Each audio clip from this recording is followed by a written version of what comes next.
国犹太人安德鲁在每个星期二和星期三，在中国驻汉普斯特德大使馆办公室外面抗议已有近1年的时间。站在路边，一个孤独的抗议者来回摆动，向每辆过往的汽车展示他的标志，上面写着中国集中营中有300万穆斯林。在2018年末，针对中国在所谓的在教育拘留几百万维吾尔族穆斯林的卫星图像开始浮出水面。对于安德鲁来说，这是新疆集中营的不可否认的证据。由于我的个人经历，我觉得我不能坐在家里。他说，据英国独立报报道，安德鲁称自己为典型的东正教犹太人，他与家人一起住在伦敦，并作为商人工作。他的家人遭到了纳粹德国的迫害。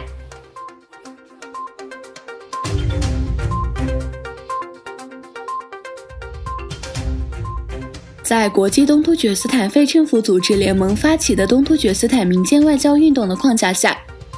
东突厥斯坦代表团在马来西亚开展了密集的活动，以将东突厥斯坦问题纳入伊斯兰世界议程，并在穆斯林人民中提高对突厥斯坦的认识。代表团将在清真寺、学校和大学举行各种会议，由东突厥斯坦媒体协会主席阿卜杜瓦利斯、和田和澳大利亚东突厥斯坦学会主席，以及东突厥斯坦人权观察组织名誉主席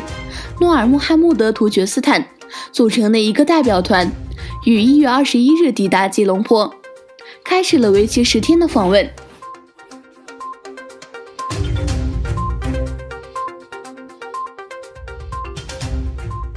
土耳其大联盟党领导人穆斯塔法·德斯提奇在其党总部举行的新闻发布会上对议程进行了评估。他说，土耳其一些圈子试图否认中国政府对东突厥斯坦的压迫，他们希望人们无视中国的罪行。如果没有任何压迫，为什么我们不能给东突厥斯坦的人打电话？既然没有迫害，我们现在就可以打个电话和东突厥斯坦的同胞聊天吗？既然没有迫害，没有种族灭绝，这些集中营中没有酷刑，为什么我们不能坐飞机去东突厥斯坦呢？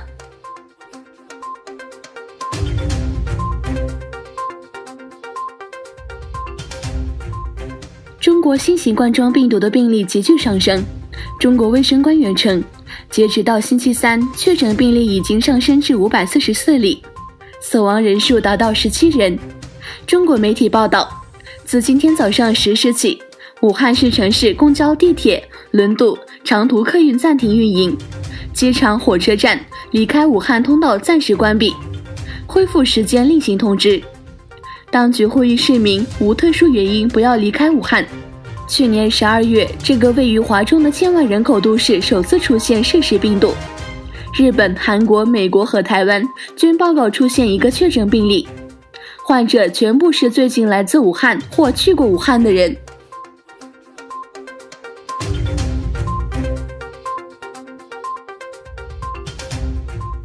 英国议会上院1月22日晚通过脱欧协议相关法案，这意味着英国已完成1月底正式退出欧盟前的所有法律准备程序。英国议会上院22日晚通过了经下院修改的脱欧法案。英国首相鲍里斯·约翰逊22日表示，法案顺利通过意味着英国将在1月31日如期脱欧。英国终于能放下过去3年里的积怨与分裂，开始集中力量打造一个光明的未来。这一法案将呈送英国女王伊丽莎白2世批准，预计欧盟最高官员将在未来几天内签署该协议，而欧洲议会议员将讨论在英国居住的欧盟公民以及在欧洲大陆居住的英国公民的权利。英国将于1月31日正式退出欧盟，